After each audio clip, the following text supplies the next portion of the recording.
Here's another wall of text problem. So we want to read it sentence by sentence and pull the information out. So the gross domestic product of Malta was approximately $250.72 million in 1970. From 1970 to 1980, a model indicates that GDP increases by 15% per year compared to the previous year's GDP. Which function represents this model, where f of t is the estimated GDP and t is the number of years after 1970?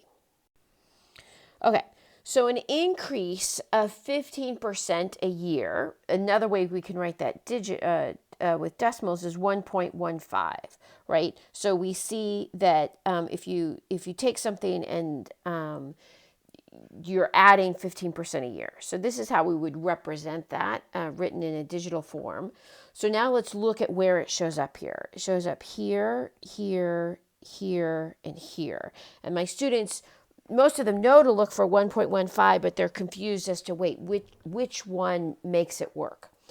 All right, let's think them through. So we've got 250 million, and we want to increase that by 15% every year, right? Now, it doesn't make sense to take 1.15 and raise it to 250, right, times, year one. That wouldn't give us 215 times 15%. That number is not going to work. So this one isn't going to work. My students really like choice B, right? We're raising it to 1.15, and then we're going to multiply through that by, year one, year two, year three. But let's come back to that one in a moment. And then the third one is you take it and you multiply it 1.15, and then you raise it to the years that you're doing. But you see it's the 250 raised to the number of years you're doing, not the 1.15 increase. So that's raising the wrong thing.